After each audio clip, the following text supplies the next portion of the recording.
Are you thinking of moving to Tijuana, Mexico, and you're not sure of the kind of house to get or rent? In today's video, I shall be giving you a house tour, my house tour, so that you guys can have an idea of price ranges and what to expect before moving to Tijuana, Mexico. Hey guys, it's your boy YiNkZZ, your travel guide currently based in Mexico. So without further ado, let's get this tour going. Firstly, I will not be saying exactly where my house is for privacy reasons.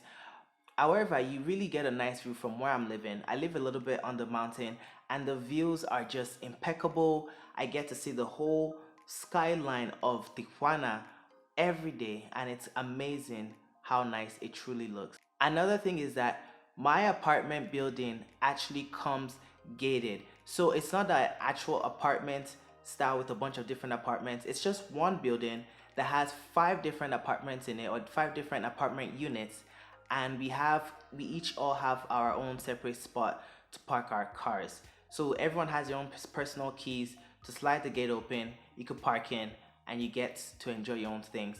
So for me, I can park up to 2 cars in my own place, or I can also park on the streets. Typically on the streets that I live on, it's not that bad, it's not dangerous. I've had no issues with theft or anything. However, depending on where you are living in Tijuana, some places might have, you have to be careful with parking on the streets. As we go in, you can see the living room. It's an open space. It has a living room and a dining area combined. This apartment is about 1,000 square foot and it's huge. It has 2 bedrooms, a living room, a kitchen area, a washer area, and of course a bathroom. This is the living room area. You can organize it any way you want. I have organized it this specific way to be able to have more space. The dining table area is very small for me, which is fine. I'm the only one living in this apartment, so this is perfect just for me. And yeah, I can fit in a lot of people out here. The kitchen area, which is somewhere I always spend a lot of time. As you can see, I have my microwave here, the oven stove, the overhead vacuum thing, the thing that sucks the air. You have 2 sinks. I have my fridge, and then out here to the left, this place is the washer. So I have a washer dryer combo unit together, and also in here is where I put my cleaning things, and my water boiler is also attached here. And here is the bathroom. It's small, but it's perfect. This is just the perfect unit I want. I have my shower, I have the toilet, I have a sink, and I have the mirror. What's up, guys? So it's very, very perfect for me, one person living here. Now moving into where the magic happens. This is the master bedroom, or my room, and yeah, it's not the cleanest, but it's not the dirtiest. It's just there. I have a huge closet of space to put in all my clothes. I have lots of clothes and my toiletry stuff as well here. In the second room, I pretty much use it just for storage and keep my lights and stuff and other suitcases that I might have. So I'm not really using it for anything else. So after giving you guys this home tour, these are the basic things I think I need to address. Before getting a house here in Tijuana, make sure you test the water pressure, because you don't want a situation whereby you sign a contract and then you move into the house and you find out that the water pressure is not really strong enough and you can't really shower properly. That's not fun and not good. Secondly, make sure that the water also, there's a hot water, or you have access to the boiler. So they typically call it un boiler, as is. So make sure that you could always have access to the boiler. I've had situations where sometimes my boiler actually stopped working, or I had to change the batteries and stuff like that. So typically I just tell my landlady, and then she gets Pelon, who is the guy who comes to fix the things for us. Thirdly, which is one of my most important things to do, is to try to visit the house in the evening or at night.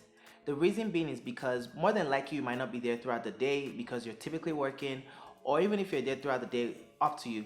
But at night is when things usually happen, bad things. So if you can sense a place by how it looks at night and you like the vibes, then you're probably going to be comfortable sleeping there, living there, and you won't have any issues. That was exactly what I did. I went on a Friday night, I never had any issues. It's very perfect, amazing, just great.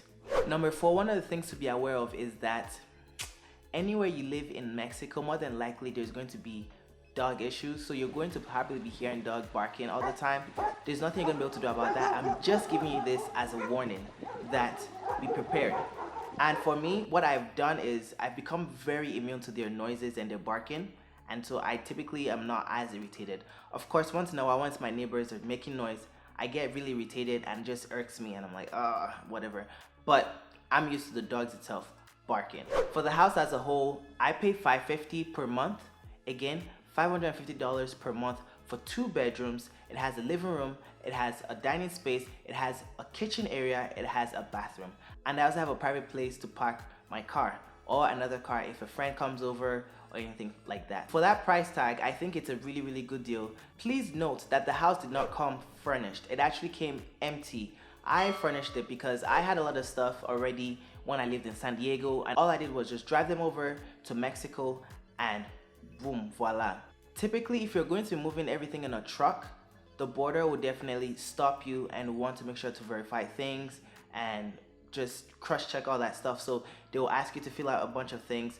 But I didn't really use it. Actually, I used a truck, but we split it. So most of the stuff was very, like, I could break them down.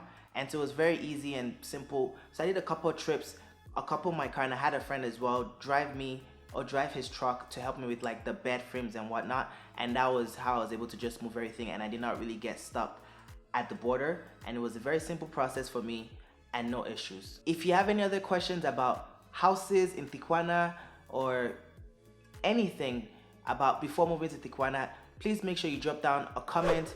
You could also DM me in Instagram. I might be a little late sometimes. I get lots of DMs. So please take it easy on me. I will respond to you guys eventually. I will get there. And or you could email me as well, and which my emails and everything is down below. Well, we've come to the end of this video. Thank you very much for watching. Don't forget that you can make a difference in this world. Be a light. Till next time, guys. Peace out.